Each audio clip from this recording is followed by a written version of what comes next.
What's up mga idol? China, nakikiusap kay Boss Al Francis Chua.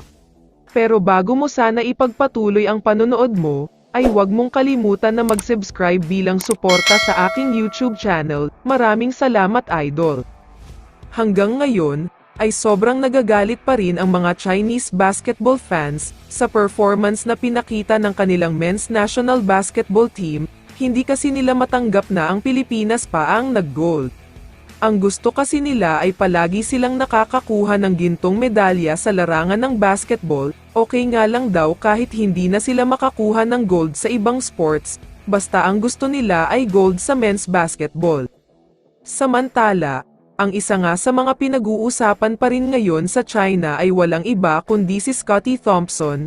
Madami kasing mga fans ang sobrang naka-appreciate ng performance na pinakita niya, at nakita nila kung gaano siya kasipag. Ganun nga daw ang gusto ng mga fans na ugali ng mga players nila, yung tipong handang makipagpalitan ng mukha at handang gawin ang lahat para lang manalo. Ayaw daw nila yung puro papogi lang sa court. Kaya naman ang sigaw ng lahat ng mga fans, ay kunin daw ng CBA o Chinese Basketball League itong si Scottie Thompson. Dahil gustong-gusto daw talaga nilang makitang maglaro ito sa liga nila sa China. Tila naging crowd favorite na nga ng China itong si Scottie, dahil sa husay na pinakita niya. Hindi lang yan dahil sobrang humble din kasi siya at hindi man lang makikitaan ng kayab-angan sa katawan. Kaya naman ayon sa source, nakikipag-usap na daw kay Boss Al Francis Chua ang ilan sa mga teams at top officials mula sa Chinese Basketball Federation, para subukang kunin ang rights ni Scottie, at para mapunta ito sa Chinese Basketball League. Pero syempre alam naman natin na matagal ang magiging pag-uusap na ito, dahil isa si Scottie sa mga superstar ng Hinebra, at isa pa ay malapit nang magsimula ang PBA kaya kailangan talagang suyuin ng husto si Boss Al.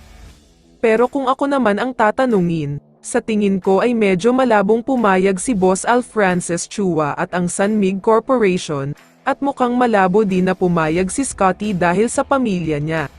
Siguradong ayaw niyang mawalay sa pamilya niya lalo pat mataas din naman ang sahod niya sa Hinebra, dahil super maximum ang kontrata niya dito, kaya naman medyo malabo na makuha siya ng China para maglaro sa CBA.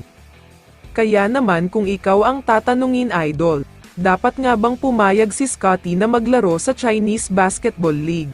I-comment mo naman ang sagot mo sa tanong na ito. So dito na nagtatapos ang video na ito. Maraming salamat sa pagsuporta at panonood mga idol. Ingat at bye-bye.